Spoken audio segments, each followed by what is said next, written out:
Oh, what's up, Internet? Welcome back to Collecting with Cory.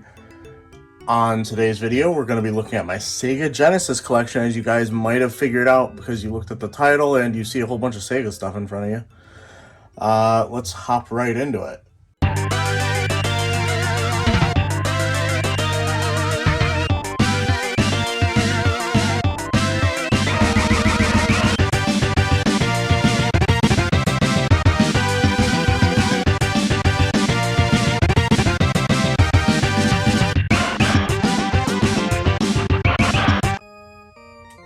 Alright, so up first we have my Sega Genesis Model 2, in my opinion the best model of Sega Genesis.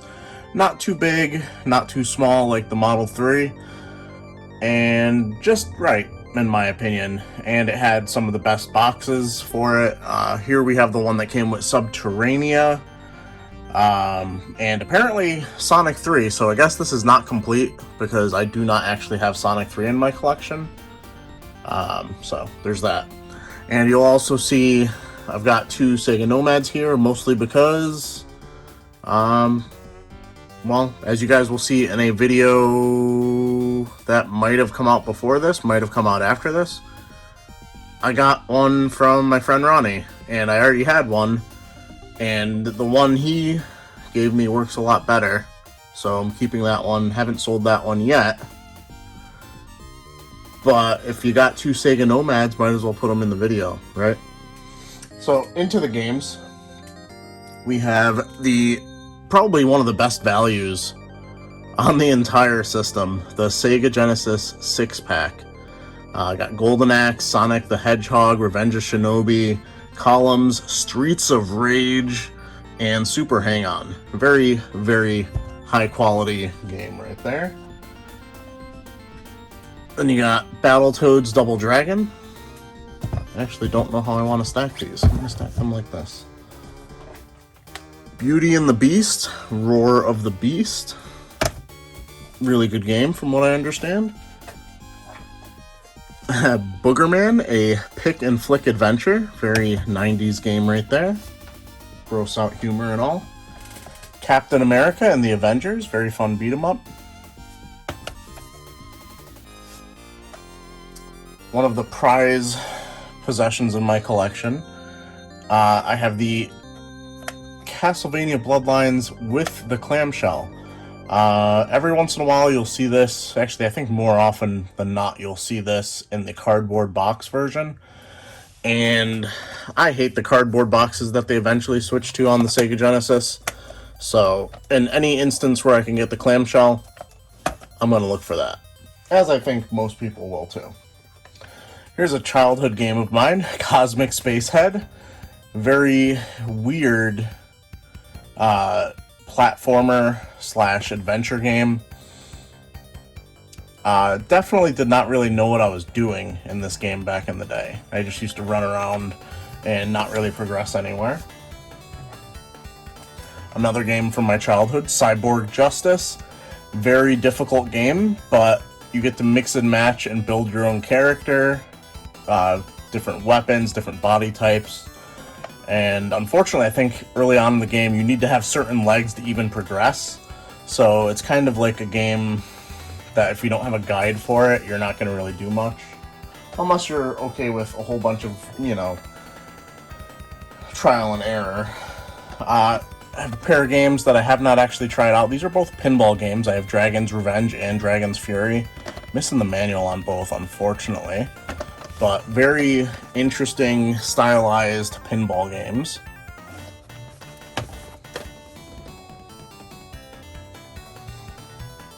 And we have the Fairy Tale Adventure.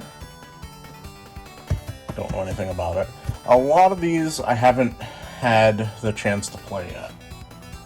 One I have unfortunately had the chance to play, another childhood game of mine. Maybe my mom was just getting really cheap Codemasters games from KB Toy Works back in the day, because I had both Cosmic Spacehead and Fantastic Dizzy on the Sega Genesis, and this is another really complicated adventure game that's not really that that accessible for probably like an 8-year-old at the time. Here's one that I got semi-recently, maybe a few years ago. Ghouls and Ghosts for the Sega Genesis. Very cool looking game. Have not had the chance to try it out yet. Got this at a garage sale in part of a bundle deal, so I'm not really sure what I paid for it. Probably less than $5. Another game we used to try and rent all the time, Mutant League Football. I am unfortunately missing the 2 collectible trading cards. I don't think I've actually seen them in person. But other than that, this game is really complete. One really accessible way to play this game is on the PSP. There's a collection, I think it's called EA Replay, and I highly suggest it. The Sega Genesis is actually one of those systems that so many of the games are easier and more accessible to play on other systems or other compilations that I have to break a lot of my rules with this system, in that I try not to keep multiple versions of the same game unless it's like specifically an RPG. So like Mutant League Football is one of those exceptions where I really enjoy it, so I wanted to have it on the Sega Genesis, even though I would always end up playing it on the PSP. Mystic Defender, just a game I happened across back in the day, probably when I was picking up a lot more random titles. The best, well, a version of the best game of all time. This is the limited edition NHL 94. I don't know what's limited edition about. It has a little pog in here, I think. It's probably going to fall out when I open it. An EA Sports pog that I've never seen anywhere else. A couple posters, stuff like that. As I always tend to mention, this is the best game ever made. However, the best version is actually on the Super Nintendo, in my opinion.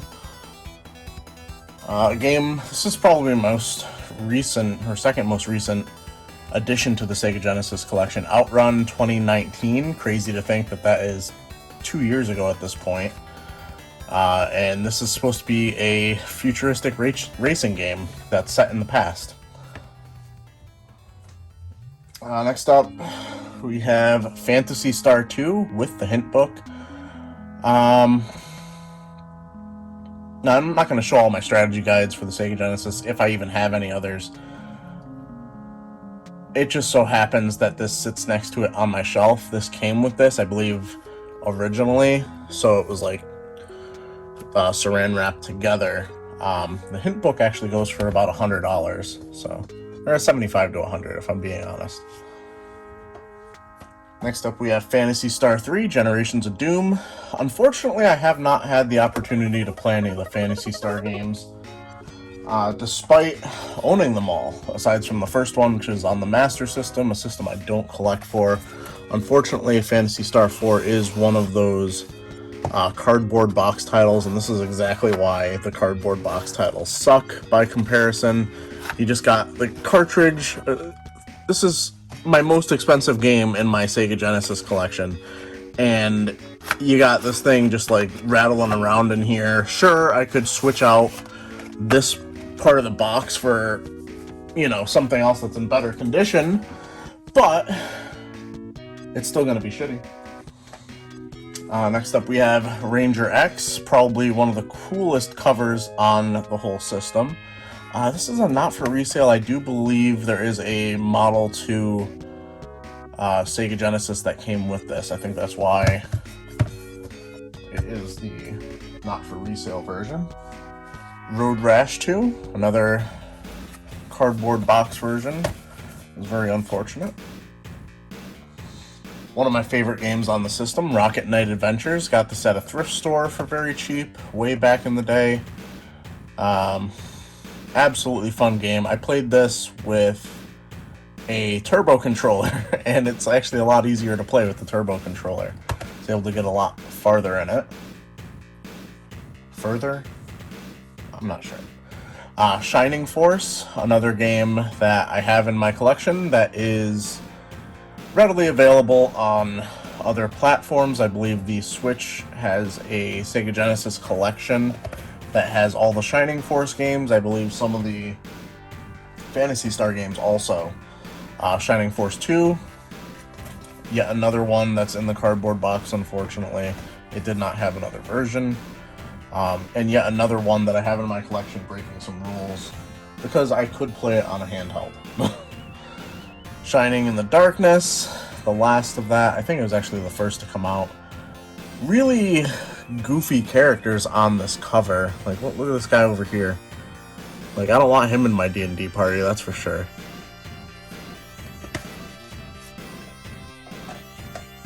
Strider with 8 mega memory.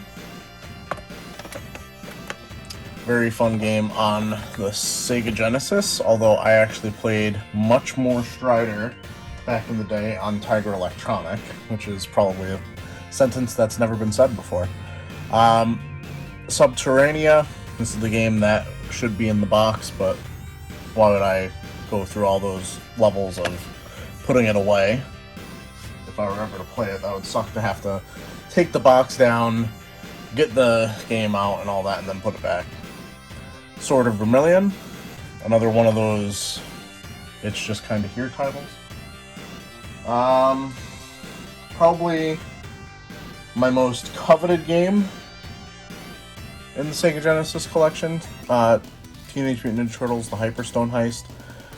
In collecting this, this is one of the first games that I really had to piece together online. I kept finding the cartridge, and I'm going to show you the cartridge I have for it.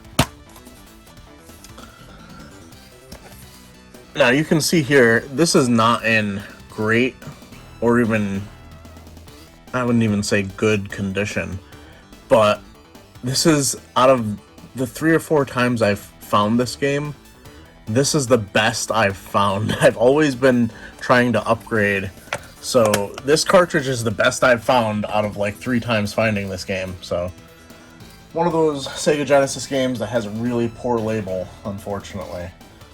Toe Jam and Earl. I am a big fan of the second game in the series. The first one I have yet to actually try out, and they both, I believe, are on collections that I'm breaking the rules with keeping these in my collection for. Because I would not keep them if they were not something I absolutely loved. Toe Jam and Earl Panic on Funkotron. This is a rental game that we played back in the day. Unfortunately, I just realized when I was doing this video, no manual. I always assumed I had the manual for it. I feel like I've had the manual in my possession and I've possibly gotten rid of it. So that's unfortunate. Toki Going Apespit. I believe they came out with a Switch game, similar sequel to this. Toxic Crusaders.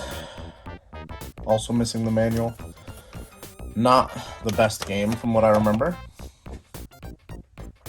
And then we have another game that I had to piece together, Valis, the original. Or at least the original on the Sega Genesis.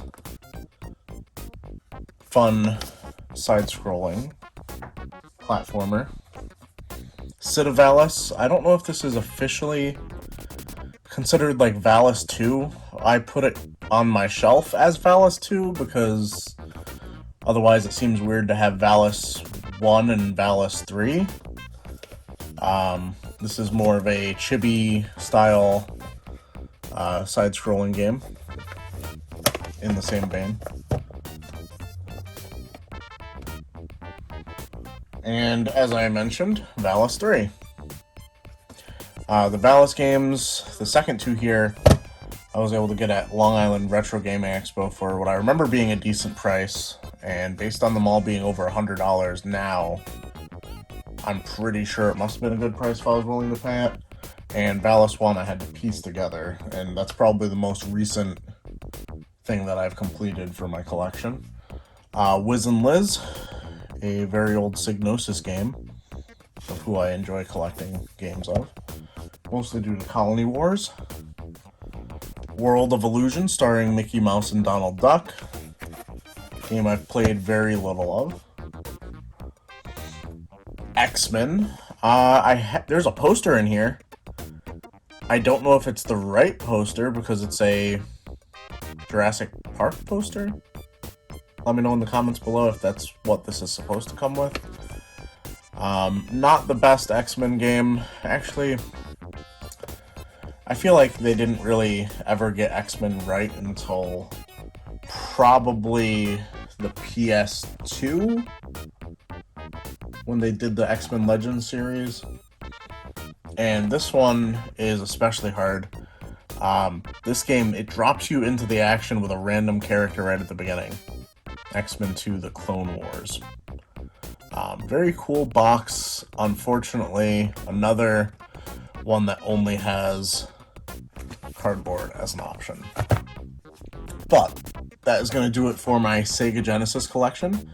Let me know what games I should be on the lookout for. Let me know what your favorite game is in the collection. And as always, keep it real, Internet. I love you guys.